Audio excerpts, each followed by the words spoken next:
Welcome है दोस्तों आप सभी का। चलिए इस वीडियो में हम लोग बात करने वाले हैं आज जेपीएससी मेंस 2021 में जो क्वेश्चन पूछे गए थे। ठीक है, आइए देखते हैं पेपर 1 में जो आपका कंपलसरी होता है पेपर और इसको क्वालिफाई करना होता है तब जाके आपके अदर पेपर चेक होते हैं। तो फर्स्ट पेपर जो होता है मेंस का, उसमें आपको इंग्लिश और हिंदी लैंग्वेज से प्रश्न पूछे जाते हैं और इसमें आपको क्वालिफाई करना होता है। ठीक है, तो देख लेते हैं। देखिए ये जो पेपर है यहाँ पे देख लीजिए, ये आपका बुकलेट नंबर है जो कॉपी नंबर जो आपको दिया जाता है आंसर शीट, उसमें भरना होता है। पेपर नंबर 1 है। पेपर नंबर 2 आपका लैंग्वेज वाला हो जाएगा, जो भी आप लैंग्वेज चुनेंगे एक, एंड यह भी लैंग्वेज का ही होता है। इसमें आपको क्वालिफाई करना होता है हिंदी और इंग्लिश दोनों भाषाओं में। देखिए सामान्य हिंदी और सामान्य अंग्रेजी, जनरल हिंदी और जनरल इंग्लिश बिल्कुल 10th लेवल का है, ईजी है। ठीक है, सारा कुछ बताते हैं कि किस टाइप से पूछा जाता है। देखिए 100 नंबर का एग्ज़ाम होता है, 100 मार्क्स का। समय आपको 3 घंटे दिए जाएंगे। सोच लीजिए कि मैं 10th क्लास का एग्ज़ाम दे रहा हूँ, एकदम उसी टाइप का क्वेश्चन आएगा। बिल्कुल भी हड़बड़ाना नहीं है जब भी एग्ज़ाम में बैठे। तो साथ में देखते हैं कि किस टाइप से क्वेश्चन पूछे जा रहे हैं। तो सबसे पहले आता है हिंदी। हिंदी से 50 क्वेश्चन रहेंगे, उसके बाद इंग्लिश से 50 क्वेश्चन रहेंगे। तो 1 मिनट आराम से मैं बैठ लेता हूँ। तो पहला प्रश्न यहाँ पे है, निर्देश है कि पूर्णांक 100 में हिंदी में कुल 50 और अंग्रेजी में कुल 50 रहेंगे। दूसरा पॉइंट है कि सभी प्रश्नों के उत्तर सामने आपको लिखा रहेगा और सभी प्रश्नों के उत्तर लिखना अनिवार्य है। जी आपको इसमें क्वालिफाई है तो आराम से यार 50% कम से कम ला दीजिए ना, काफ़ी हो जाएगा ना। वैसे तो कम ही है क्वालिफाई, केवल क्वालिफाई करना है। प्रश्नों के जो सामने अंक दिए हैं वो बोला जा रहा है। पॉइंट नंबर 4 बोला गया है कि हिंदी के प्रश्नों का आंसर आपको हिंदी भाषा में देना होगा, देवनागरी लिपि में, एंड जो इंग्लिश है उसका आंसर आपको रोमन लिपि में देना होगा। ठीक है, लिपि को इंग्लिश में स्क्रिप्ट बोलते हैं, रोमन स्क्रिप्ट में देना होगा।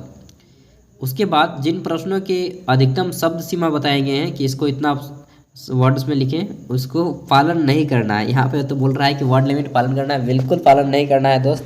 आप उससे बढ़ा के लिखिए, जितना वर्ड बोल रहा है ना, अगर 400 बोल रहा है तो आप 450 करके लिखिए। सच बता रहा हूँ। और अगर अच्छा हैंड राइटिंग रहा और टू द पॉइंट रहा तो सिलेक्शन से कोई नहीं रोक सकता, अगर सब कुछ बातें सही रही तो। ठीक है, आइए देखते हैं मैं इतना कॉन्फिडेंस के साथ कैसे बोल दे रहा हूँ यार ना लेकिन सच्चाई ये है भाई, मेहनत करने से कोई आपको सिलेक्शन से हमें कोई रोक नहीं सकता है। छठा है कि परीक्षार्थी यथासंभव अपने ही शब्दों में उत्तर दें। तो जी चोरी यहाँ पे तो कोई चारा ही नहीं चलेगा और करना भी नहीं है ना। तो देखिए आगे बोला जा रहा है क्वेश्चन नंबर 1, ये आपका 15 मार्क्स का है। कितने मार्क्स का? 15 मार्क्स का। यहाँ पे आपको एक निबंध लिखना होगा इनमें से किसी भी एक टॉपिक पे, और ये 15 मार्क्स का है। आपको इसका आंसर 400 वर्ड्स में करना है। मैक्सिमम 400 बोला गया है, लेकिन आप 400 से 500 वर्ड्स के बीच में लिखिएगा।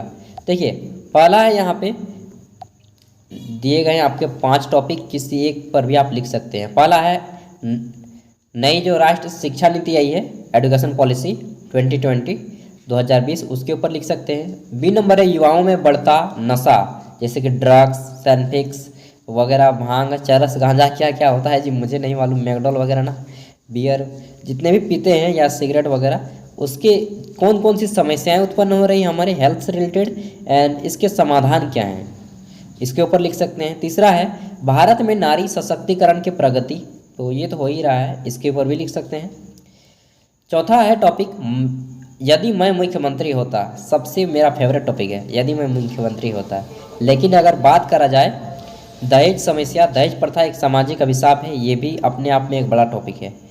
तो देखिए अगर आपको मार्क्स सबसे ज़्यादा लाना है तो आप करंट वाले टॉपिक पे लिखिए नई राष्ट्रीय शिक्षा नीति 2020, इस पर आपको अच्छा खासा मार्क्स आ जाएगा। बाकी इन सभी में मार्क्स आएंगे लेकिन उतना मार्क्स नहीं आएगा।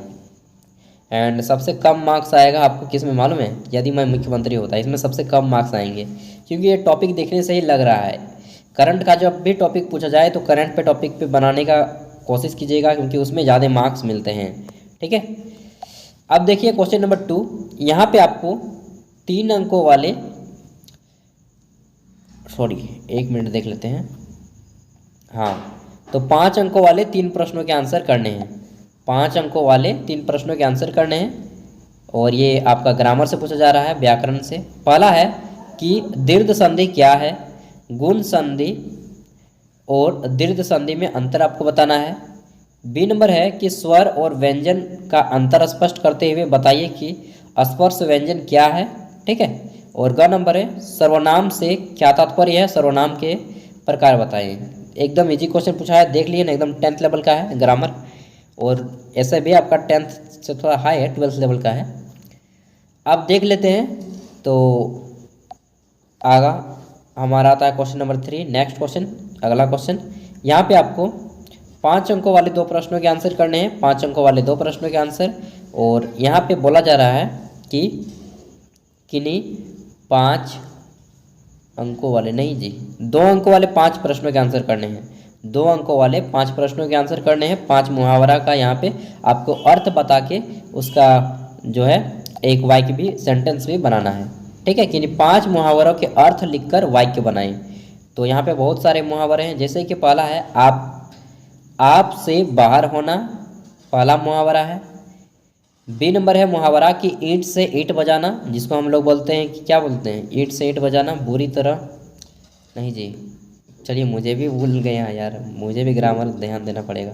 ईंट से ईंट बजाना बुरी तरह हराना होता है शायद। उल्लू बनाना मूर्ख बनाना होता है। उसके बाद है कलई खुलना, केवल 5 ही करने हैं, बहुत सारे यहाँ पे ऑप्शन में दिए हैं। काम तमाम करना, काम पूरा करना, काम खत्म करना। खाक छानना, खाक छानना क्या होता है, क्या बोलते हैं खाक छानना का, कुछ छानना ही होता है, चलिए। हवा लगना, हाथ पांव फूल जाना, हाथ फैलाना। तो हाथ फैलाना मतलब भीख मांगना, हाथ पांव फूल जाना मतलब डर जाना, ठीक है। हवा लगना, खाक छानना, तो 5 तो आता ही होगा। कितना भी कमज़ोर स्टूडेंट हैं, अगर आप उतना प्री क्वालिफाई किए होंगे तो ज़रूरी ये सब इजीली सॉल्व कर लीजिएगा। तो पढ़ के जाइएगा थोड़ा सा मुहावरा वगैरह। उसके बाद आता है यहाँ पे कि अशुद्ध वाक्यों को आपको शुद्ध करना है। अशुद्ध वाक्य दिए गए हैं और 5 वो शुद्ध करना है। यहाँ पे बहुत सारे हैं, किन्हीं 5 को ही आपको शुद्ध करना है। अब आइए पढ़ लेते हैं वाक्य सब। तो पहला है आपका कि वहाँ अनेक स्त्रियाँ खड़ी हुई थी, पहला है, इसको भी शुद्ध कर सकते हैं। केवल 5, जिसको आपको अच्छा लगे। उनका प्राण निकल गया, उनके प्राण निकल गए, ये होना चाहिए। नेक्स्ट है कि उसे मृत्युदंड की सज़ा दी जाएगी, उसे मृत्युदंड की सज़ा दी जाएगी। तो इसको क्या शुद्ध कीजिएगा जी, मुझे भी तो डाउट लग रहा है। बच्चे छत में खेल रहे हैं, बच्चे छत में खेल रहे हैं। अगला है कि मेरे को भी खेलना है, मेरे को भी खेलना है या मुझे भी खेलना है ना, यहाँ पे होना चाहिए। तो जो भी आपको लगे कि हाँ इसे मैं सॉल्व कर सकता हूँ, उसी को टच कीजिएगा। वो राजा बड़ा निर्दय था, वे राजा बड़े निर्दय थे, वे राजा बड़े निर्दय थे। उसके बाद है मैं आपकी श्रद्धा करता हूँ, मैं आपकी श्रद्धा करता हूँ, मैं आपकी श्रद्धा करता हूँ। इसका क्या होना चाहिए देख लीजिएगा यार, मुझे भी नहीं मालूम है। वह पागल आदमी हो गया है, वह पागल आदमी हो गया है, वह आदमी पागल हो गया है। तो 5 इजीली आपको बन जाएंगे। वहाँ अनेक स्त्रियाँ खड़ी हुई थी, वहाँ अनेकों स्त्रियाँ खड़ी हुई थी, ठीक है। इस तरह से आप सुधार कर सकते हैं, 5 तो इजीली कर ही लेंगे। अगला है चौथा क्वेश्चन, और यहाँ पे आपको जो है इसको पैसेज दिया है, इसको आपको शॉर्ट करके बनाना है, संक्षेप में लिखना है, यानी कि समरी कर देना है। और इसका एक टाइटल यानी कि शीर्षक भी देना है कि इसका यह जो पैसेज है, इस पैसेज का नाम क्या होना चाहिए, ठीक है। इसको पढ़ लीजिए। यह निर्विवाद सत्य है कि व्यक्तित्व का समुच्च विकास अपनी ही भाषा के पठन पाठन से होता है, जैसे कि हिंदी। आज देश में जिस प्रकार अंग्रेजी माध्यम के विद्यालय की बाढ़ सी आ गई है, तो कौन है जी, आप लोग सही रूप से एजुकेशन सिस्टम नहीं चलाइएगा, सरकार तो क्या करेगा, प्राइवेट तो होगा ही ना। अगर सरकारी में वो सुविधा मिल जाती तो आदमी प्राइवेट क्यों जाता यार ना। तो प्राइवेट में कहीं ना कहीं कमियाँ हैं, इसीलिए तो आ रहा है। चलिए साथ मिलके जब होगा काम करेंगे एजुकेशन पे। देखिए अब आता है जनरल इंग्लिश 50 मार्क्स के। यहाँ पे 15 मार्क्स के आपके जो हैं पूछे जाएंगे। क्या पूछे जाएंगे, तो एक ऐसे लिखना होगा, यानी कि वही निबंध लिखना होगा। यहाँ पे 4 टॉपिक दिए गए हैं, हिंदी में 5 थे, इंग्लिश में 4 ही हैं। पहला है use and abuse of social media, social media के सदुपयोग और दुरुपयोग के बारे में लिख सकते हैं। बी नंबर है आपका कि द प्रॉब्लम ऑफ अनएम्प्लॉयमेंट इन झारखंड, यानी कि झारखंड में बेरोजगारी की समस्या। ये दोस्त मत पूछिए यार, झारखंड में नहीं पूरे भारत में बेरोजगारी की समस्या है, तो बहुत ही अच्छा टॉपिक है। सी नंबर है योर एम्बिशन इन लाइफ, अपने जीवन का लक्ष्य के बारे में लिख सकते हैं, महत्वाकांक्षाओं के बारे में। और डी नंबर है, देखिए यहाँ पे आपको ये जो डी नंबर है ये आपको ज़्यादा मार्क्स दे सकता है, हेल्प इंफ्रास्ट्रक्चर ड्यूरिंग कोविड-19। ठीक है, कोविड-19 वाला लिखिएगा तो ज़्यादा मार्क्स मिलेगा, पक्का है, करंट का टॉपिक है। आगे देखते हैं, तो हमारा है कि फिल इन द ब्लैंक्स करना है आपको। यहाँ पे देख लीजिए 5 गो ब्लैंक भरना है, blanks appropriate article where necessary, तो आर्टिकल को यहाँ पे देख के भर लीजिएगा।